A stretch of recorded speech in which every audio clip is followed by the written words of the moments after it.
Most people are running through life without ever stopping to ask if they're running in the right direction. We stopped. Good day. My name is Juan de Dios Jara. And I'm Christopher Marin. And this is a Growth and Development Group production. Sit down, pour something warm. Because this conversation is for the individual that knows that there's more to them, but hasn't found the right room to talk about it yet. You just found the room. Thank you for tuning in. This is the G&D Group podcast, episode 2, part 2. I am your host, Juan de Dios, and the other host, Chris Marin. and today we're talking about... Today we're talking about the dark side of emotional intelligence with manipulation and the light side of emotional intelligence with empathy. Yes. So me and Chris have a really good dichotomy here, man. Chris is all about uplifting and being positive and stuff like that. And then I'm more about overcoming super fucked up things. And so I really wanted to touch down on this. The dark side of all this stuff, man, emotional intelligence. You can use it for malicious intentions. You know what I mean? And people do. That's what someone who manipulates. Someone who is manipulative has a very deep understanding of emotions. Very deep. Okay, I think that's what people get fucked up, is that they think that these people are incapable of empathy, that they don't have it. Right. But that's not fucking true. They weaponize their empathy. That's what it is, bro. And this is a little off topic, but I hate when someone says that wolves and lions and these carnivorous predator creatures don't know what they're doing. They don't have any idea that they're taking a life right now. That's fucking horse shit.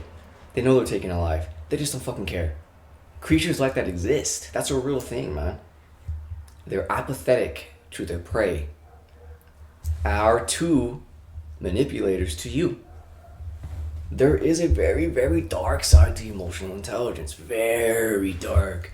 You will see it with cultists, cult leaders, man. They know how to manipulate someone emotionally. They know how to do it on a grand scale, man.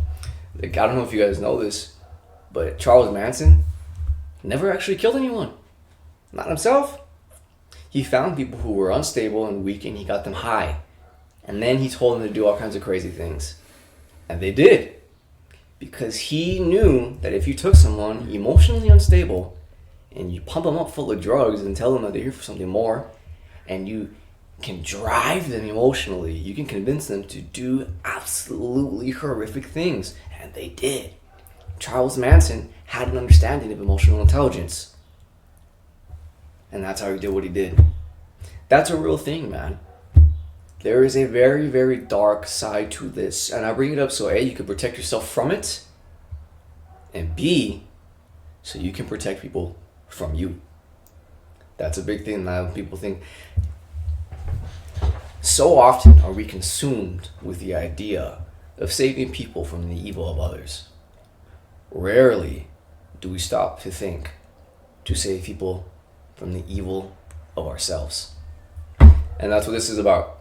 There is a whole dark side to this, man. You need to know when someone's trying to manipulate you. And manipulation, it doesn't feel bad. That's the thing. You know what I mean? It does not feel bad. Maybe there'll be some part of you that's being intuitive, like, hey man, maybe we should be cautious. But for the most part, manipulators will make you feel great. They'll make you feel great about yourself, man. Because they say the same things to you that someone who's trying to influence you would say. They're like this. Influence and manipulation. Nearly identical. Nearly, man.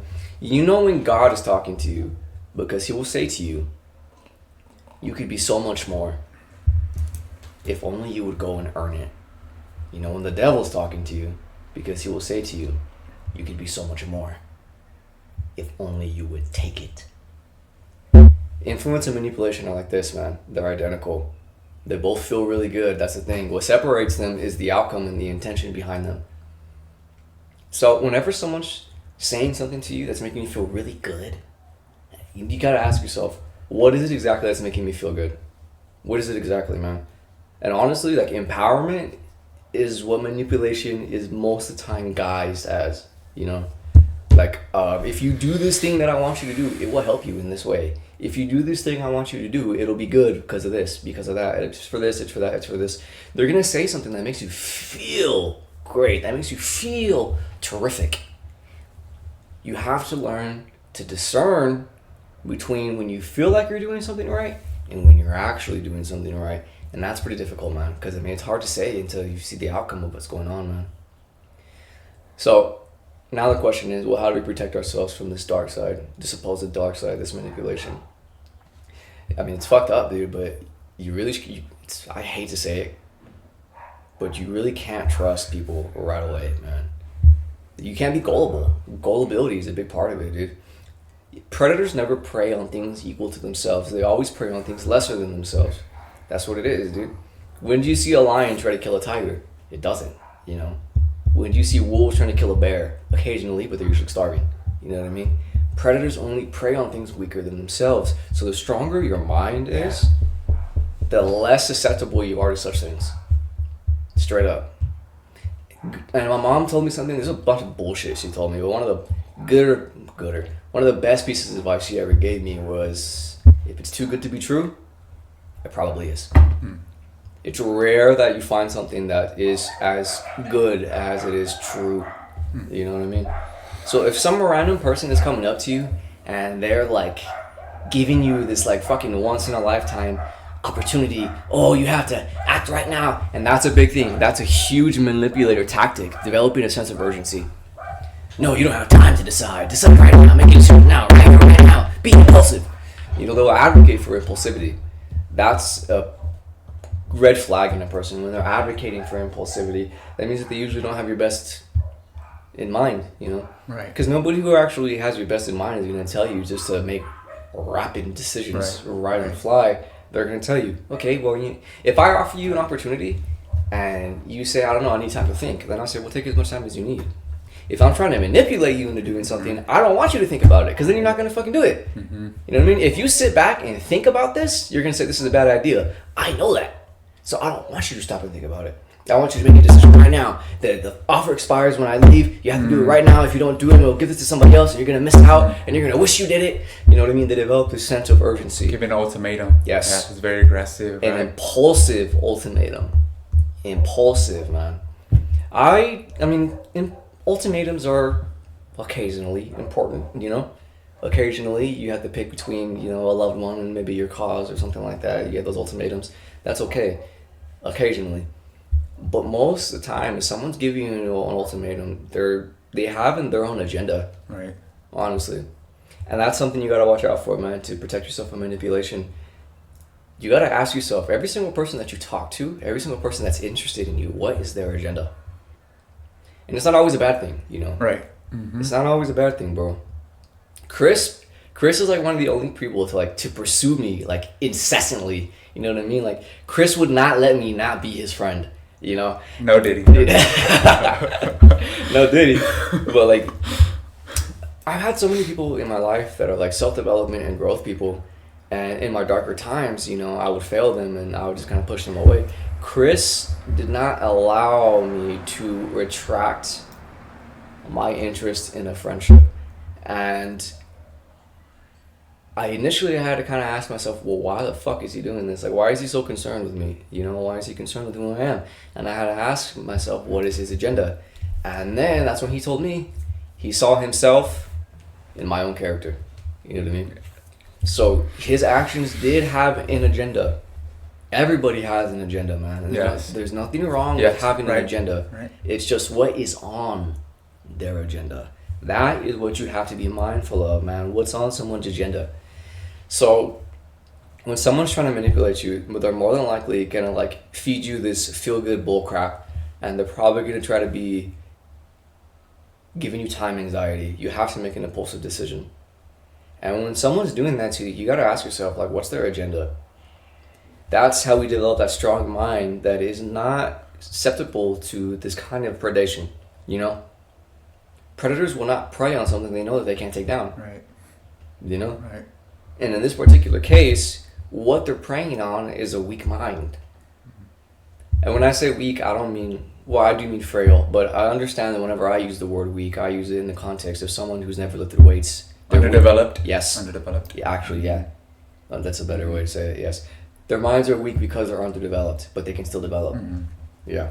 So they look for these underdeveloped, weak minds, these gullible people who don't have enough people experience to understand what manipulation looks like and what it feels like. So it is up to you. This is where the journey becomes your own, man. You gotta learn to discern that. They're more than likely, if you've never taken the time to stop and think about this, there's someone in your life like that. And it's fucked up, man. But sometimes it could be your mother, your father, your siblings, bro. You know what I mean? It could be your fucking therapist. I had a horrible therapist. You know what I mean? It can be anybody, dude.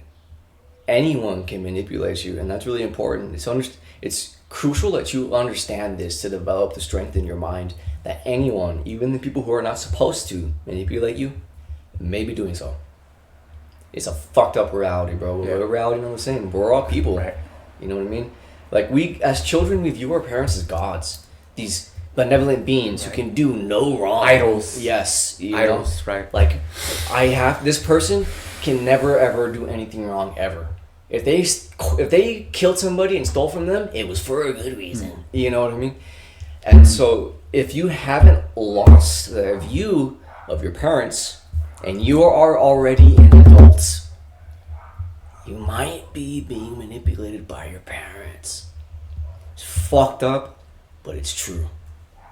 If your parents make you feel like a baby and you're already like in your mid-20s, man, they might be manipulating you. Right. Their fear of what could happen to you if they let go of you is more important to them than your own growth and development and your maturity. It's a fucked up reality, but a reality nonetheless, man. Sometimes it's your parents that manipulate you.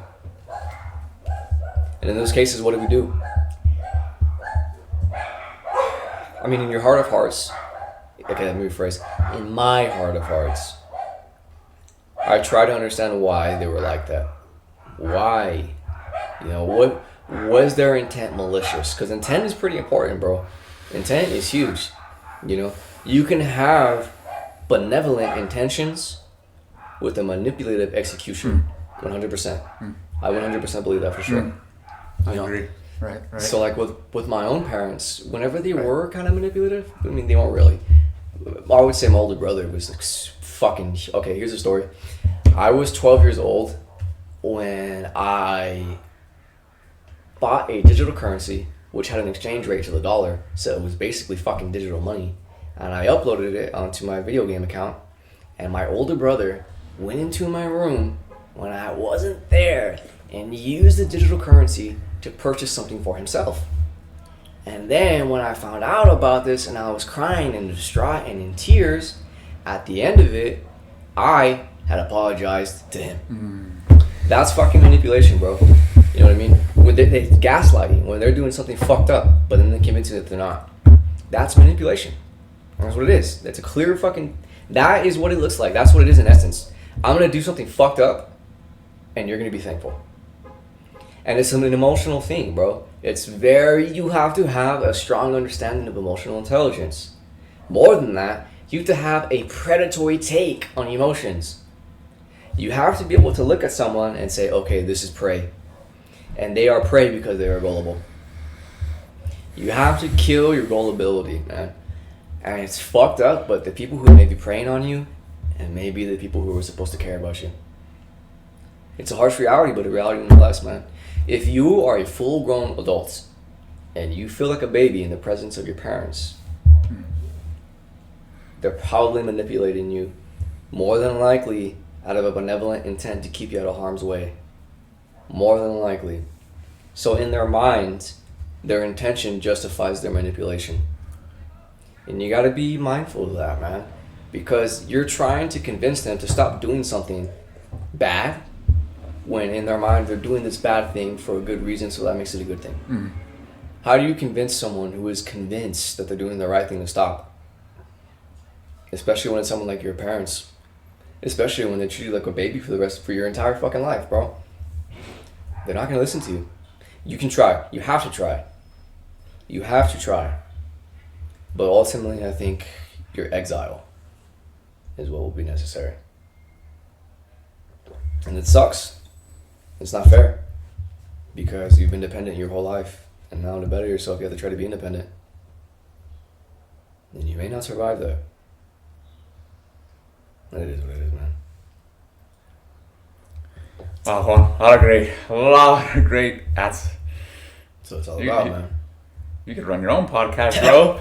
That was good. A lot of things, bro. So you brought up some words, and I wanted to pull up the definitions for our audience. So one thing Juan mentioned is apathy, right? The antonym of empathy. So what is apathy? Put it up right here.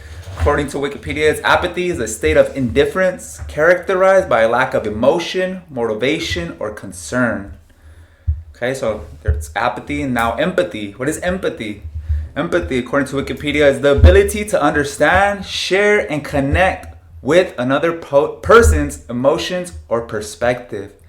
And a couple of things that I wrote down, Juan, that you had mentioned with manipulation, it's weaponized empathy. Yes, it is. Right? Yeah. So it's the antonym of empathy. You're weaponizing empathy. And so with empathy that you mentioned, and you mentioned parents, how there can be a Manipulative aspect. right manipulative aspect where they weaponize empathy, right? You had mentioned, and I brought up empathy with that because it'll allow you to realize this is a sobering reality. But if I was apathetic towards my parents, then I would just follow in line and weaponize empathy myself. They did it to me, I'm going to do it to someone else. Mm-hmm. Right? There's that lack of understanding, though. The lack of understanding the cycle. It's a big thing, man. And then it's fucked up because there's people out there who fully understand the cycle and still don't care. And then here's manipulation. Manipulation, according to Wikipedia, is an underhanded psychological tactic used to influence, control, or exploit others for personal gain. Personal gain is the big one there, man. Seriously. The only difference between manipulation and influence is your intention. Seriously. Actually, well, okay. Your intention and the outcome. Mm-hmm. I had brought this up to Juan before, and I got this from a philosopher, Jean Marquis. It's the outcome, not the intention, that makes an act moral. Say that again. It's the outcome, not the intention, that makes the act moral. Wow. I mean, I think that speaks to like the whole doing the right things for the wrong reason is better than not doing the right thing at all. And I agree, honestly. Like these companies that like pull these fucking big old PR stunts to cover up some bullshit that they did. At least they did something good. You know what I mean? Like that's how I feel about it, man. Like Saul Goodman from Better Call Saul is a perfect fucking example. You know, he has all these PR stunts that he does to like bolster himself into like this like a Samaritan in the public eye. Obviously, that's fucked up because of his intention. He is intentionally being manipulative, but he did do something good. You know? So I'm big on that, man. Doing the right thing for the wrong reasons is better than not doing the right thing at all. That is not original. I don't know where I got that from. And to add on to that, Juan, we're talking about the dark side of emotional intelligence and the light side of emotional intelligence. Both are necessary, but you have to tame one more than the other. Yes. Right? Jordan Peterson talks about this, right? Want to touch on that? I fucking love Jordan Peterson, bro. Oh my. Like seriously, like at this time that we're filming this, my story isn't public yet, so you won't understand if you watch this before that. But I was a very demonic person, man. Seriously, and I'm not exaggerating. I was a demonic person, bro. And Jordan Peterson saved my life and countless others. He saved the lives of whoever would have been my victim. Highly recommend reading his book, 12, Seriously, dude. 12 Rules for Yeah. Life. Well, he's 2 books now. The first one, 12 Rules for Life. Get into all his work, bro. Seriously. He has like thousands of hours with the lectures. He has the Peterson Academy, the Future Authoring Program. Jordan Peterson is one of those people, those rare individuals whose benevolence far outweighs any, if any, malevolence within him. Seriously, man. You should check him out. Yeah. But he's huge on and he pulls a lot of it from Carl Jung, mastering the dark side, and it's a real thing, bro. It's real, dude. You have a dark side. You have a shadow self. You know what I mean? If you don't tame it, bro, it will enslave you. And I chose my words very carefully. And I'm speaking from experience, man. If you do not learn to fucking control your dark side, it will control you. And trust me, man. Trust me when I fucking tell you, you become a prisoner in your own mind. It's as though something demonic possesses you and pushes you to the back of your mind and uses your body to do terrible things. And when it's done, it allows you to regain control. And all you can do is wallow in regret. It's a real fucking thing, bro. And Jordan Peterson advocates for mastering the monster. He's on Joe Rogan and he says it, man. It's one of my favorite quotes from him. You should be a monster. You should be an absolute fucking monster. And then you should learn how to control it. Seriously, dude. I love Jordan Peterson. At the time of this recording, he's having serious health issues, and that kind of scares the shit out of me. It's actually kind of motivated me to finish my my writings quicker because I want to meet this fool before he dies. Like, him dying before I'm successful, scares the shit out of me. Before I can tell him, how much he did for me. You know what I mean? So I hope, keep him in your prayers. Great fucking guy. I know he's had a lot of flack in the past for some of his comments, but that's a hyperfixation on his negativity. His positive far outweighs his negative, man. Seriously. Great fucking guy. If you hate him, you are indoctrinated. Dead ass. You're indoctrinated, bro. You don't know what the fuck you're talking about. You're lacking empathy. Seriously. That man is on the field working. He's a clinical psychologist. He's a professor. He's no longer a clinical psychologist. I want to say they took away his PhD in Canada. Okay. I'm not sure. Okay. Well, he was a clinical psychologist. Could be wrong. That is a huge responsibility. Juan and I were talking about responsibility before this. A huge responsibility. It's not easy. So there comes empathy. So, right, you ought to be a monster. Then you ought to learn how to control it. Right? So what is that transition, Juan? You want to talk about that transition about being a monster, that dark side, and then that transition to taming it? Okay, so in the context that he uses it in, and I encourage you to actually go look up what he said. Don't listen to us, bro. You know what I mean? We're nobody right now. Gary Busey. What's his name? Gary V? Gary Vaynerchuk? Yeah, yes. We're somebody now. Nobody knows it yet. That's the only thing. But I say that to say that you should always go to the source material. You should never rely on secondhand accounts or whatever. You should go check out Jordan Peterson for yourself. I highly recommend his lectures and stuff like that. But in the context that he uses, you should be a monster in. And he says it on the Joe Rogan podcast. He says that it means saying no. That's what he meant by it. Obviously, there's a little bit more to it than that. But it's more just being able to stand up for yourself, utilizing your dark side, man. Taking that part of you that wants to be selfish and learning when it's prudent and when it's not. That's what's really important, man. When is it prudent to embody your dark side? That's what he's saying, man. Learn how to embody your dark side. Learn how to say no. Learn how to take what you want without overdoing it. Bro. Guilt. It is so much easier to recover from being a victim than it is to recover from being a villain. Do not fucking forget that, bro. Seriously, man. If we look at combat veterans, we see that it's less about what they saw that scarred them, more about what they did that scarred them. So, should you decide to embark on this quest to become in touch with your dark side, tread lightly, man. You can't take things back, bro. You can't, man. That's true. Yes, so true. Embrace your dark side, but do it within prudence. Do it within, reason, man. Don't fucking overdo it, bro. In my context, I overdid it, and I'm telling you, dude, I had to dedicate. I'm 28, and I had to dedicate 30 years of my life to recovering, from all the terrible things that I had done. So, embrace your dark side. Learn to take what you want within reason. Learn to say no to people within reason. Learn to be aggressive within reason, And then you'll soon come to find that you now know how to be assertive. And that's important, man. You can't protect anyone else until you learn to protect yourself, And once you embody your dark side and you weaponize it, you become heroic. And hero translated just means protector or defender. It's Greek. That's what it means, So if you want to be heroic, if you want to protect people, if you want to be a hero or a heroine, and just real quick, I think it's super fucked up that we named one of the worst drugs ever heroin. I kind of feel like that was intentional. Seriously, like that pisses me the fuck off. But anyways, if you want to be able to protect people, if you want to be a hero, you have to master your dark side. Seriously. You won't. And then all the greatest stories. I mean, Jordan Peterson even fucking talks about this. All the greatest characters have a piece of the dark side within them. We see that with Harry Potter when Snape tried to kill him.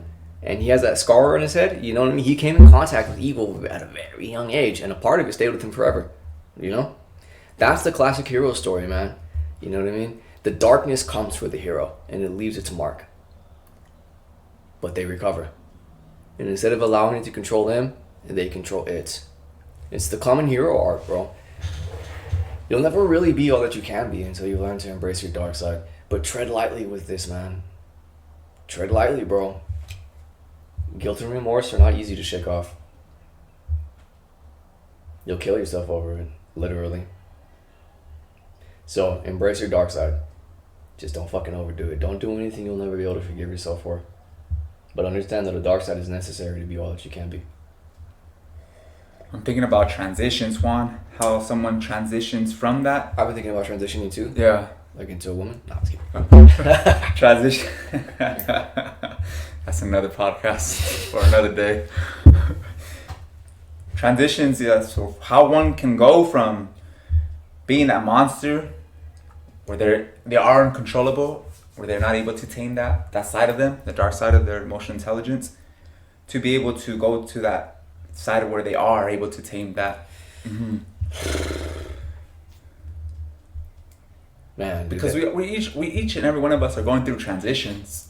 I am fucking literally. That's what life is. Yeah. Life is a huge transition. No, dude, I'm writing a whole book about this shit that he just asked me right now, so I'll do my best to sum it up. But so first off, man, I didn't experience guilt and remorse as a child. You know, the closest I experienced to guilt and remorse as a child was fear of consequence.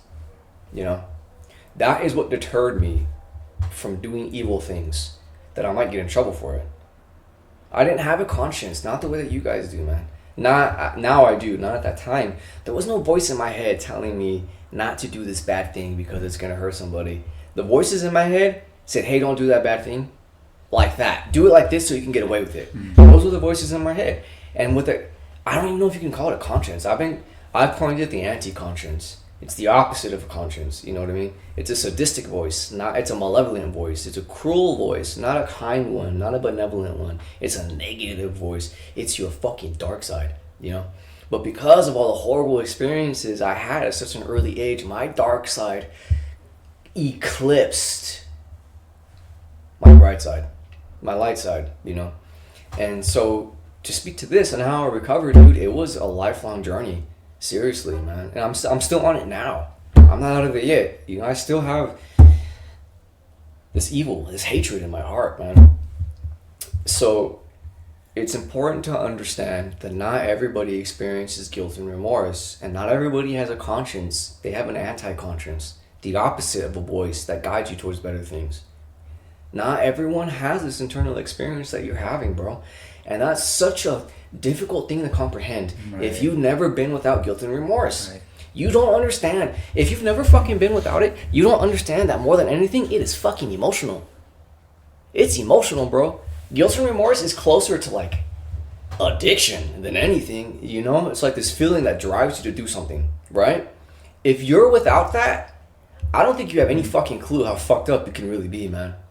You have no idea the depth of human cruelty absent a conscience, guilt, and remorse. No fucking clue, bro. No idea, man. I was terrible. I was a demon child, legit, literally. And no one ever knew.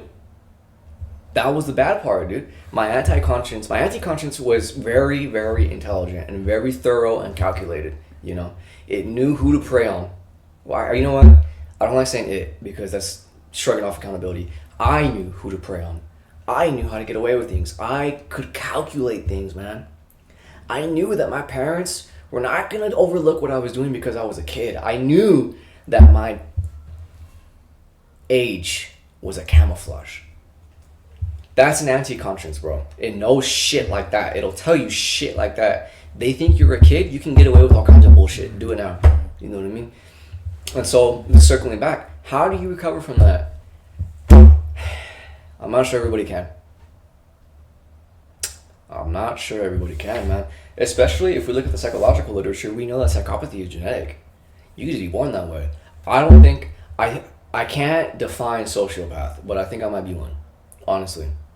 Because sociopaths are supposed to be a byproduct of psychopaths. And psychopaths are incapable of guilt or remorse. They don't have any empathy, you know? Which is why they don't feel bad about things. There's no guilt and remorse within them. So I have had a glimpse into that experience.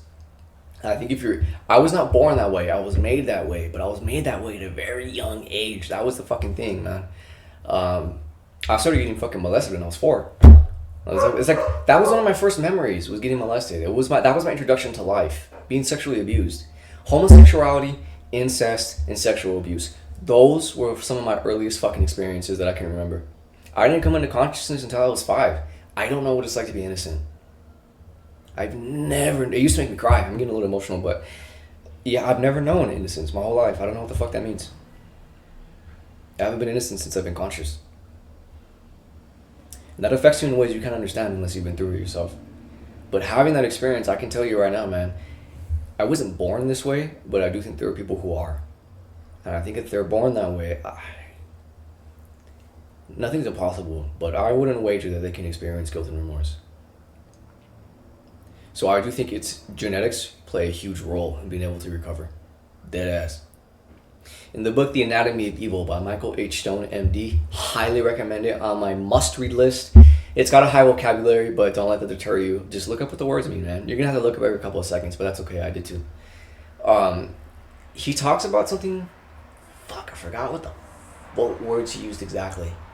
But it was towards the end of the book, and it wasn't something that was covered largely. But the genetic components that someone would have when they have a terrible life and still come out a good person. But that's a real fucking thing, dude. Bad seed is what they call someone who, no matter what, was just going to be evil. Like someone, like, you ever seen those families where everybody's cool and there's just that one person that's like really fucked up? That would be bad seed. On the opposite side of bad seed, we have good seed. And from a scientific perspective, there is some kind of genetic component that leans you toward recovery, leans you toward resilience and stuff like that. I think I have that, honestly. I think I have that, and I think it's essential, honestly, from overcoming that kind of thing. I think bad seed will always be bad seed. I hope not. I hope I'm wrong. But I think there are some people that just need to be executed. I don't think rehabilitation will work for everybody. But for those who are capable of rehabilitation, they were not born that way. That's important, man. They weren't born that way.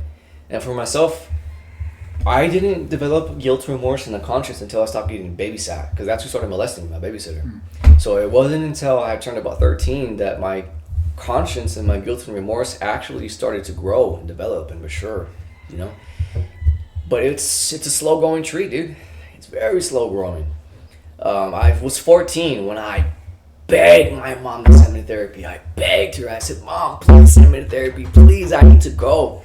And she looked me right in my eyes and said, "No. Therapy is for people with real problems." Apathy that was not within reason. Mm-hmm. I wouldn't call it... Well, fuck, maybe it was apathetic. I mean, because I begged, literally. I'm not exaggerating. I fucking begged, bro. And maybe she just didn't have the empathy to ask herself, well, why is my son begging for this? You know? And then after years of reflection on my life, man, I excused my mother for that for a time. But as I reflected on my life, I saw that all the signs were there, man. She just didn't want to look. And so guilt and remorse and conscience were slow growing within me, man. It wasn't... When I became 16 is when I want to say that they blossomed. But it was fucked up, because by the time I could experience guilt and remorse and a conscience the way that most people do, I had already been so evil that it made me self-hating and suicidal. Like, I thought the best thing to do was to kill myself. Like, in my mind, the best thing to do to save people is to put a fucking gun on my mouth and blow my brains out. That was what I thought was the right thing to do. Um, I've always had divine guidance, and it told me that I'd understand one day, and I do now. That's why I kept going. But I say all that to say, if you don't get someone the help that they need, they might be fucked forever. Seriously, man. This isn't a fucking Disney story, bro. Not everybody has a happy ending, man. You know, not everybody has this happy-go-lucky fucking childhood. This isn't a fucking Disney movie. This is real life, man. This isn't a video game. This ain't no fucking video game. This is real life, bro. There are fates out there worse than you can possibly imagine. Childhood is worse than you can ever fucking imagine, bro. Seriously, man. There are kids out there, and nobody wants to imagine this, but it's true. There are kids out there who were born to be sex slaves. Nobody wants to fucking accept that. But there are people out there created with that fucking intention. That's a real thing, dude. And I really do think that for someone like that to recover, man, is nothing short of miraculous. But this is the greatest story ever told. And with the greatest adversities come the greatest triumphs. I do think that those miracles are possible. It's possible, man. It's possible for someone to recover. But it takes a lot, man. I mean, there has to be prerequisites. They have to be capable of empathy beforehand. You know what I mean? I don't know how the fuck to induce empathy. Right. Honestly, dude. Like, I could say, like, well, because to induce empathy, you would have to be capable of inducing gratification for being kind to begin with. Like, there's this scene in Love, Death Plus Robots, which is an anthology on Netflix. I fucking love anthologies. And there's this episode called Pop Squad. Fucking crazy episode, dude. It's in the dystopian future. And, like, skyscrapers are above the clouds. Super high up, dude. And they have, like, flying cars and stuff. And, of course, as in dystopian universes like this one, all the poor people live on the bottom. Right? So the bottom is just all fucking slums. It's disgusting, you know? And all the rich people live up top. And the rich people who live up top have found this serum that you inject, and it basically makes you immortal. You renew yourself continuously, gaining immortality, living for hundreds of years. But it comes at the cost of procreation. So you can take it, but then you can't have kids. So it's all these people at the very top constantly renewing themselves, and these people at the very bottom who have kids. And the main character, his whole role in the story is he is a part of a specific law enforcement branch that executes children. Children are outlawed. So the whole story is him just fucking killing kids, you know, to maintain their society. And there is one kid in particular. It starts with this episode.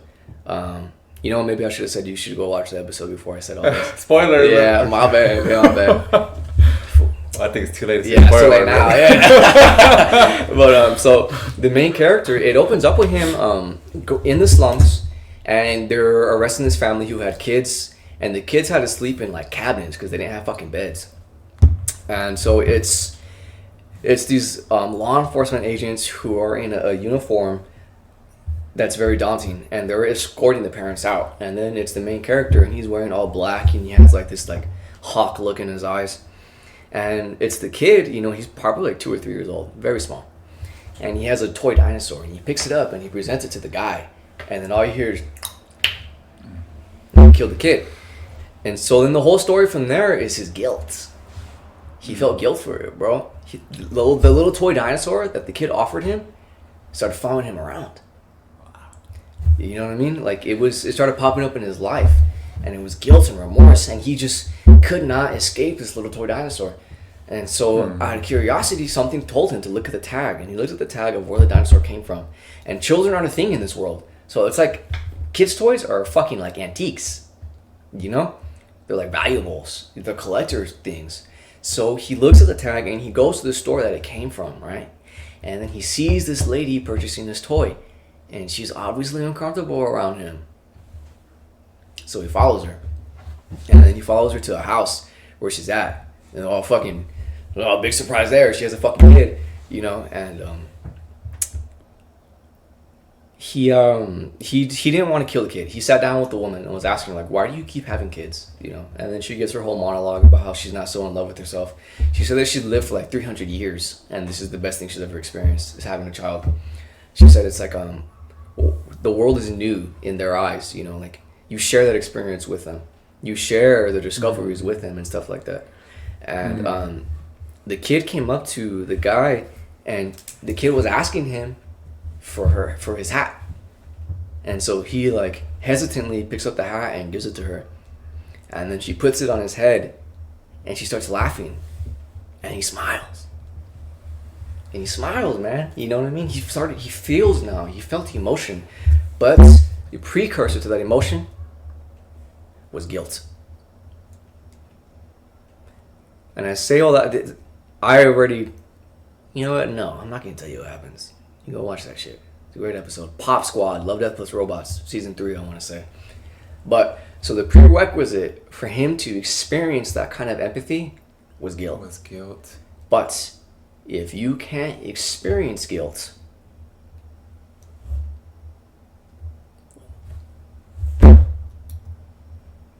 there's nothing there. And there's no capacity for empathy. Nope.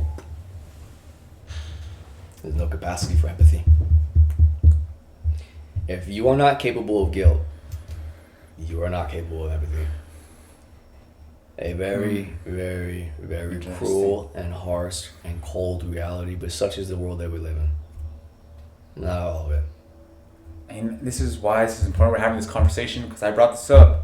This is sobering as well. This is my perspective with it. This sobering, coming to that realization that without guilt, you're incapable of empathy. So knowing that, Juan, we talked about this too. To have change post-trauma has to be something catastrophic where you hit rock bottom, right? So even then, Juan, do you think when that occurs, because that example you gave with, what's it called, Pop Squad? Yeah, it's fucking Pop great, Squad? dude. Yeah, go watch that shit. So was it the act that killing the child? No, because he had killed previous children, right? Yeah. Plenty, right? I mean, he looked old. Like he had like white grayish hairs. So you would assumed that he didn't touch down on that in the story, you know. Okay. So why this specific time was special to him, I'm not sure. The only thing that stood out is that the kid had a green dinosaur and it offered him the green dinosaur. And that's what followed him. The green dinosaur was symbolic of his guilt. So it's hard to say whether or not he had killed kids in the past and didn't feel bad for it.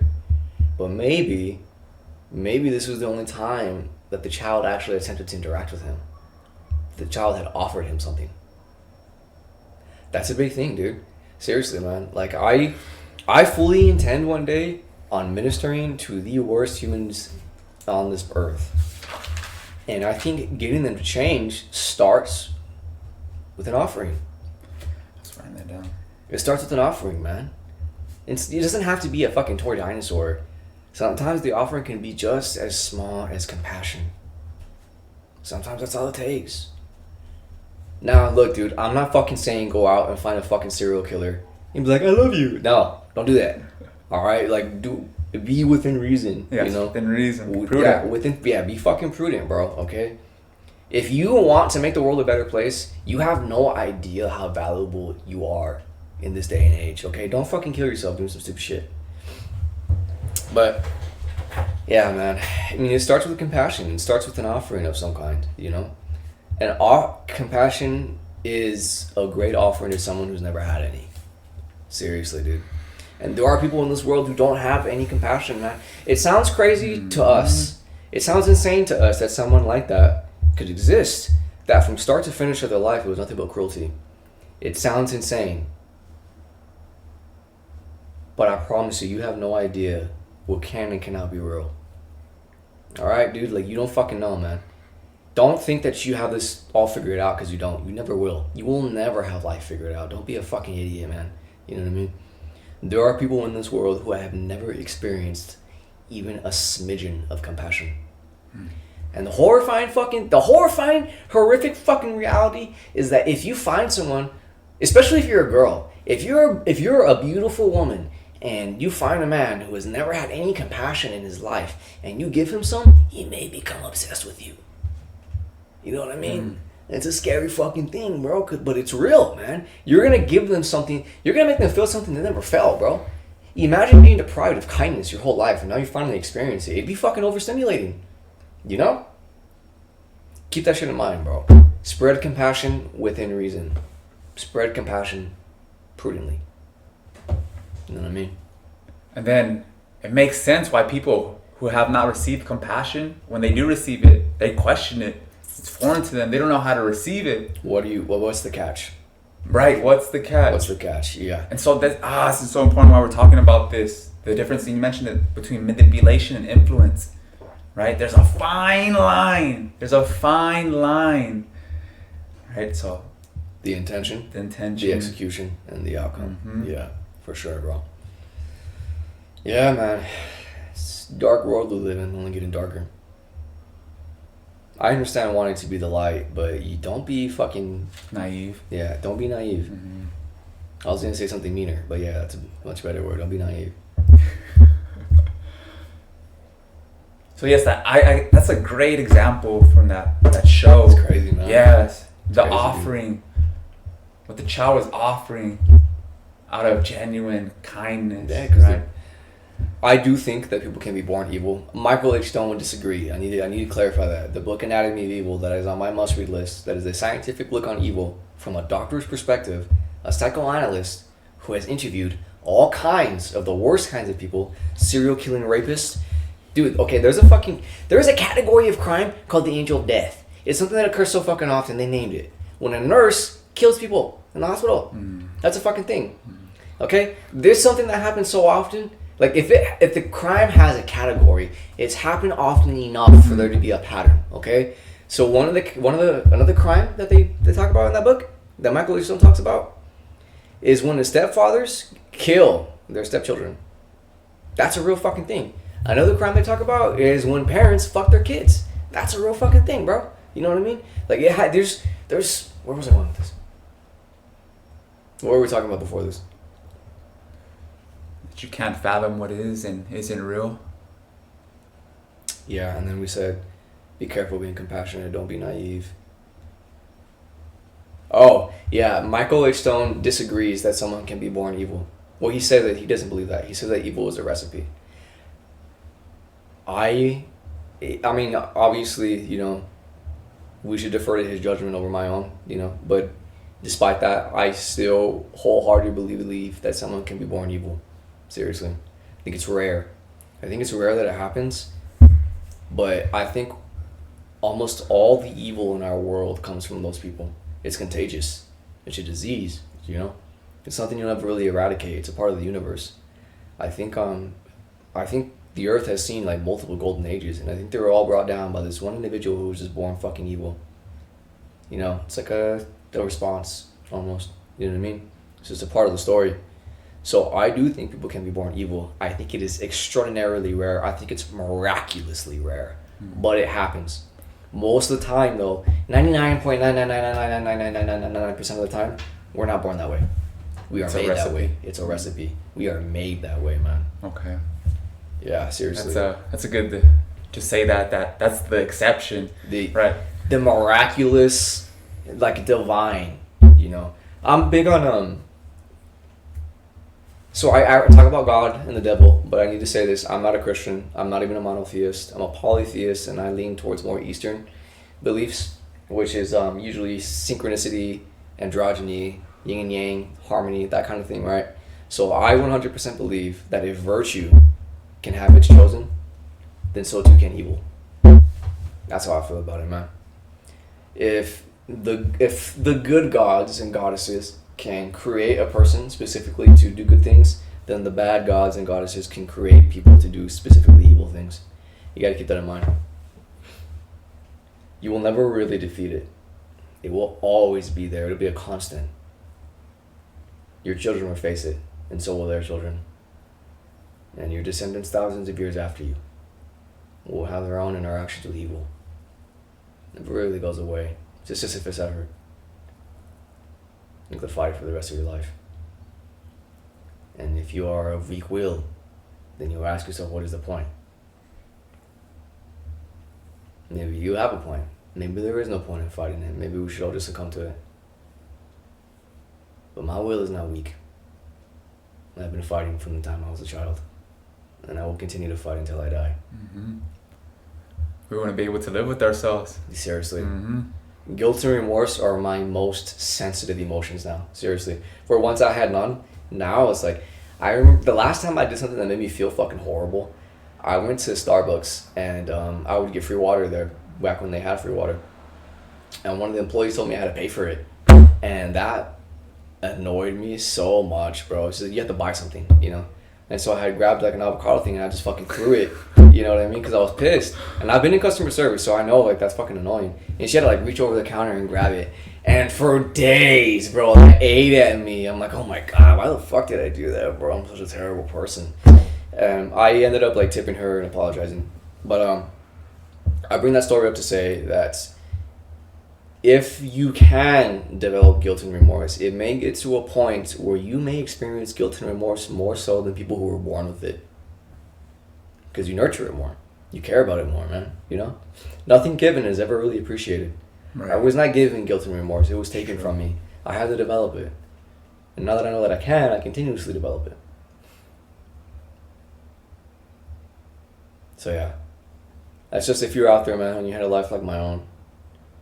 Or if you know someone who had a life like my own and they're lacking in guilt and remorse, understand that they can develop it. Maybe.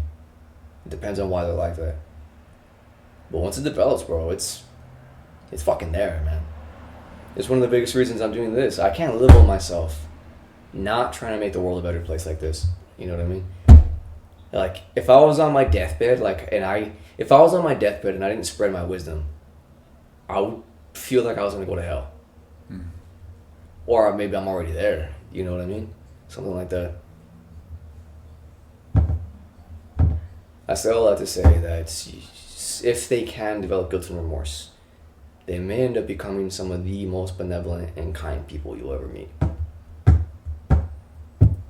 But they have to be able to develop it. Otherwise, you're just wasting your time. And who can and who can't, I don't fucking know, dude. I don't have all the answers.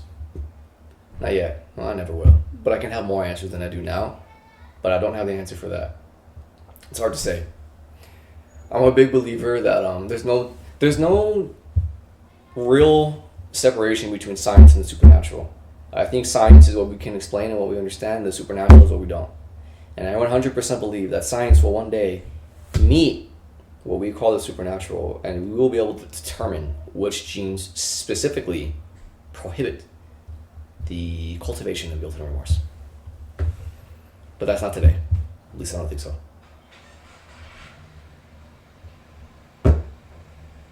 So that's that.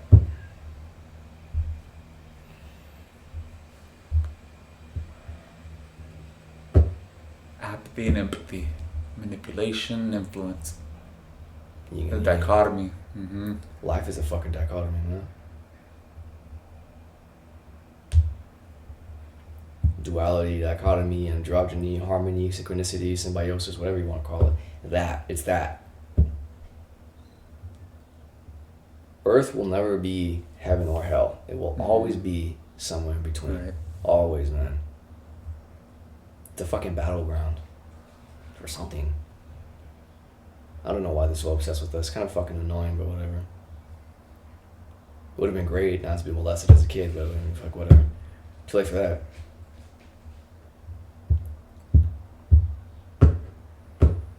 But then, I suppose, Now you're gonna be a guide. You are exactly. a guide. That's what I was gonna say. It gave me purpose. Comes out of it, You know right? what I mean? It gave me a purpose. Like, I can't imagine who I would be if I wasn't obsessed with the Holy War.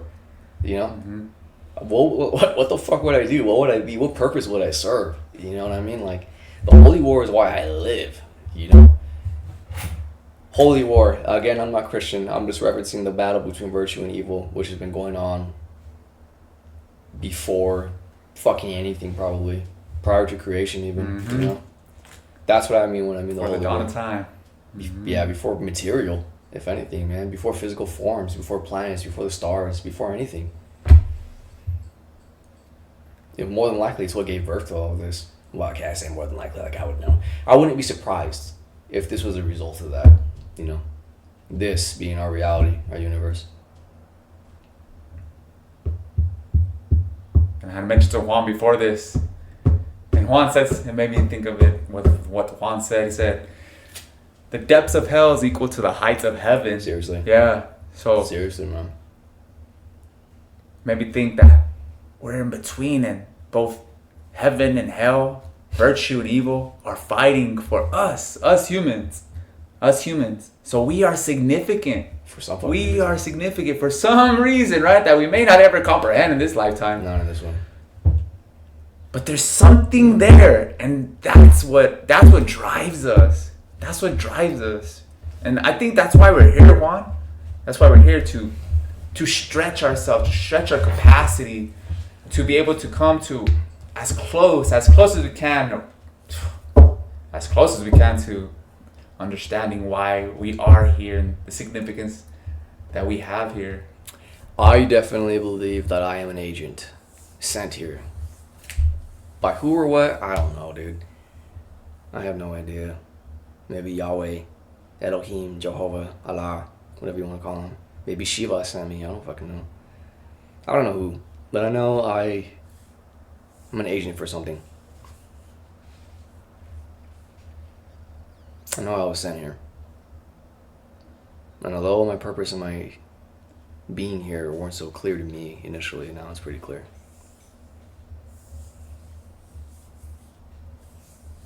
It's powerful, man, when you have that sense of purpose.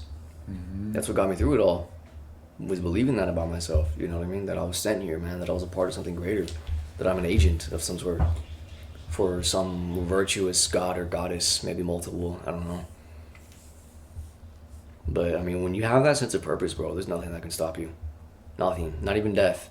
Now that I'm recording all this stuff, now that I'm doing all my writing, even if I died, my message would still carry long after my death, man. When you really embrace your purpose, when you have this kind of purpose, man, you become immortalized. Death can't even stop you.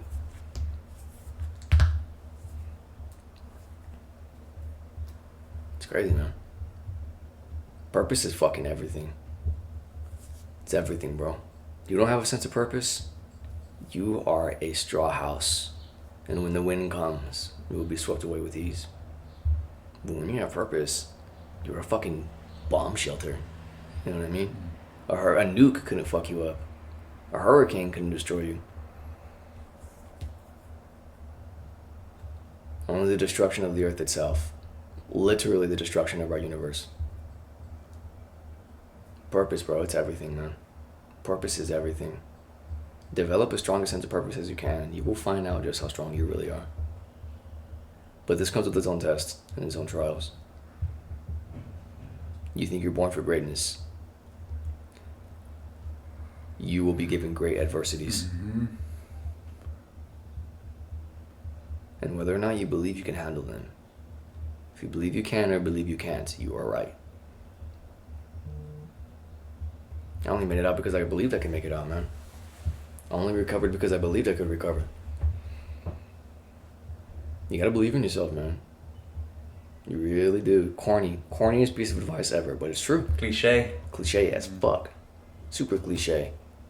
But it's true, dude. I mean, especially like when we look at things like the placebo effect. That's a real fucking thing. That is real and documented. That's scientifically proven, okay? That's fucking real. If you fucking take a supplement and you think, no, not even think, you believe it does something for you, it will do that thing, despite being made of something that doesn't do the fucking thing. Your belief is powerful. You can literally create effects if you believe it. You gotta believe in yourself, dude. You have to fucking believe in yourself. The placebo effect is real. And now how far does that go? How far does that fucking go, man? We don't know. We have no idea. But I know for sure, if you fucking believe that you can be this mythical, unimaginable, fucking heroic individual, you're already halfway there. Right. I talk a lot about this, the phrases we hear in our culture and even words that we've taken out of context. There's a phrase that you hear, you got seeing is believing. Oh, it's the other way around. You gotta believe it to see it. You gotta believe it to see it. Yeah. Mm-hmm. It's as though you're putting the cart before the horse when you say, I gotta see it. Then I'll believe it. It's the other way around. You can't see air. You know it's there. You know what I mean? I believe it, so I see it. See. Yeah, man, you gotta believe in yourself. more than anything.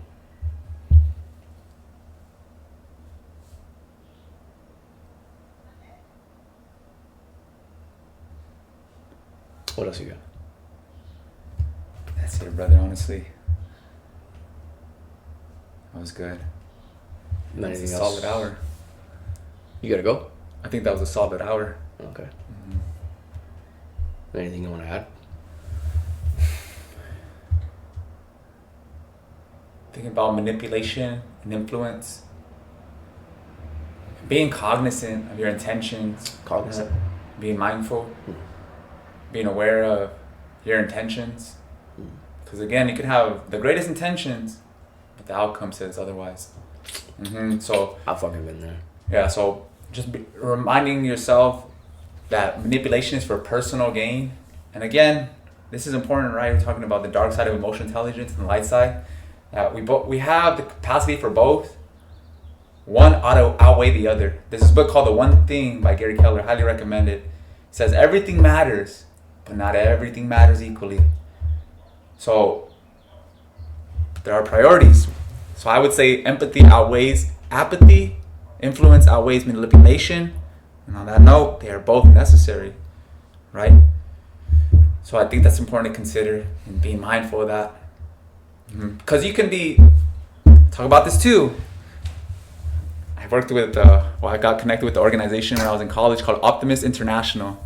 And the knock on Optimist is that they make unrealistic assessments, right? So you can be in la la land, you can be naive, totally optimistic. Delusional. Yeah, delusional, right? So that's where that pessimism comes in.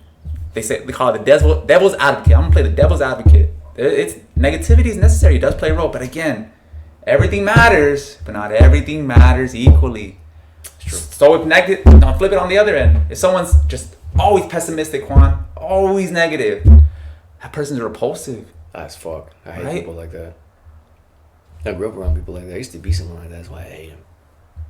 Yeah. So yes, being mindful of that you have the capacity for both, and both are necessary, but one ought to outweigh the other. Yeah.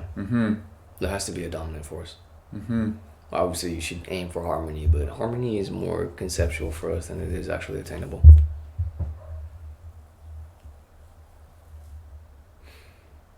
But yeah.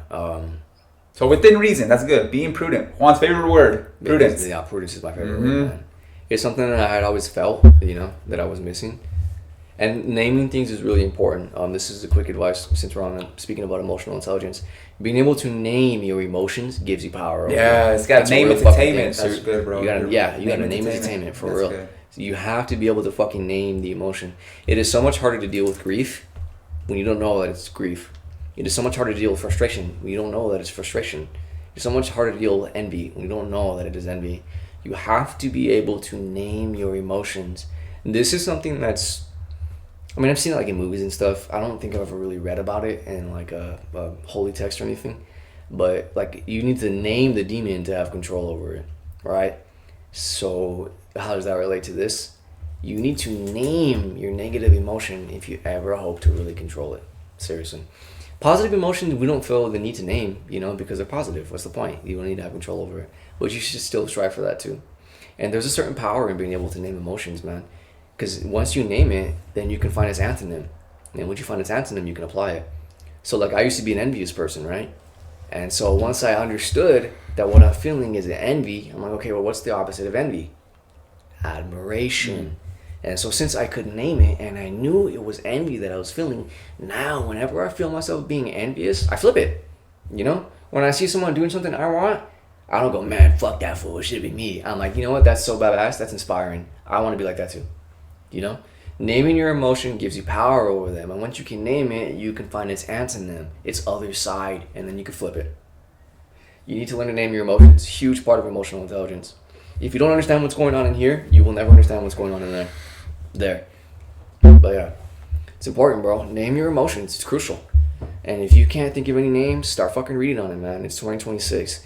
There's no fucking excuse, bro. Exactly. Don't give me no ignorance is a choice nowadays. These days. I'll say that again. Yeah, ignorance is a choice nowadays. Seriously, man. What you don't change, you tolerate. Yeah, deadass. especially like with the education that we were given and stuff like that. Like all these people who are like one-sided, like in their political ideologies, piss me the fuck off, bro. You can't tell me you went your whole fucking life without someone ever telling you should see both sides of the story. You know, it's fucking ridiculous. I wouldn't even call it ignorance. I don't even know if you can call it ignorant. I don't even know if you can call it arrogance. It's like you're like willingly fucking. I can't think of the word for it. See, this is why it's important to read. I cannot think of a word for what I'm feeling right now, so I will try to substitute it as best I can. People who stick so hard to their political ideologies without ever sampling what's on the other side have a willing ignorance to them. So I don't really think you can even call it ignorance. It's a willing, I guess it would be like a willing arrogance that you know better. That you're so fucking smart, you're so fucking intelligent that you don't even need to hear the other side to know that they're wrong. You know? It's like a willing arrogance, and I hate that shit, bro. I can't stand it, man. Know-it-alls, yeah. Seriously. Once you think you've known it all, you know, that's a it. telltale sign you know nothing at all. You develop a fucking God complex after you go through something like that, man. Like, your perception is reality. There's no how I feel about it. There's no how I see from it. There's no other perspectives. There is only what is real. And that is what you fucking perceive. But you don't even see it as a perception. There's only reality. Your perception and reality aren't separated. You know what I mean? I hate people like that. I can't stand them, bro. I have so many of them in my family. What the fuck are them? But where was I going with all that? Yes, it's important to dichotomies, duality, you know, the opposite polarities and stuff like that. It's really important, bro. It's crucial. It's crucial that you're willing to be open to the opposite end of whatever it is that you're experiencing. Right. Yeah, man. So name your emotions. You can name your emotions. You get control over them. You now can turn it into its antonym, and you can see from two different perspectives. And that is a fucking life skill, honestly. You've been able to see from different perspectives. It's empathy. Yes. Empathy is a life skill for us. It's something you can teach for most people. And a survival skill. For sure. Yeah, for sure. You need to be empathetic, man. Yes. Yeah, dude. You don't want to be stuck on an island with people that you don't care for. They will leave you to die. You know what I mean? Yeah, we're pack animals. Don't forget that shit. I'm an evolutionist. Don't come up to me with no bullshit trying to argue against it. I'm not going to listen to you. We are animals, or something close to them at the very fucking least. Right. So we have the primal side of us. Yes, we have the primal side. For sure. We have a primal side, and that primal side is much closer to nature than we really are now. And I'm really in touch with my primal side after the life that I've had. Empathy is essential to surviving in the wilderness because we are pack animals. We're tribesmen, whatever. We build clans, whatever the fuck you want to call it, man. We cannot survive on our own. Not completely. We were talking about this earlier. It wasn't on the podcast, but even if you became your own mechanic, your own farmer, your own protector, your own nurse, your own doctor, whatever, bro. If you filled every single position in your entire fucking life by yourself alone, there's still one missing. And what is that one? Companions. We're nothing it doesn't matter, bro. Like how great you are. If you can be the greatest human being ever, but if I leave you in a cell, guess what's gonna happen? You can go fucking insane. You know what I mean? Are you familiar with John McCain? He was a former politician. He's dead now. I've heard his name. He was a prisoner of war. Yeah. And he said, I forget exactly how he worded it, but he was in solitary confinement, talking to nobody. Fucks you up, dude. Yeah. It's real, man. Companionship is necessary, bro. Empathy is essential for companionship, which is why I'm kind of scared of people who aren't empathetic. I know what isolation does to you firsthand, man. Maybe not like solitary confinement level. Maybe I've never experienced that, but there was times in my lives where I knew that there was something wrong with me, so I isolated myself to keep myself away from anybody else. It's fucking maddening, bro. Even when it's chosen, even when you choose it, even when you know it's for the better, it's fucking maddening, man. There's no way around it. Dude, you have to socialize. You are a social creature, okay? And there's people out there who think that they're antisocial. You might not like socializing with a bunch of people, but you need at least one fucking person, at least one, to maintain your sanity. Empathy is essential for socializing. It's essential. And since it's essential for socializing, it is essential for your health. It's a fucking life skill, bro. especially in this day and age, where most of the roles in our lives are filled. More than anything, what we look for is companionship. Right. You know what I mean? So if you can empathize in this day and age, in a world of disconnected people, the most connected we've ever been, and the most disconnected we've ever been. If you can weaponize your empathy to connect with other people and build a strong network and build a strong community, you are capable of something. That's a fucking superpower in this day and age, man. Empathy is essential, bro. Empathy in this day and age is a fucking superpower. Honestly. Build it, develop it, weaponize it. Make it work for your effort. I would change that word weaponized, Juan, because think of weaponizing empathy, think of apathy. I would say use it to your advantage. Use empathy to your advantage. Yeah, I suppose. Mm-hmm.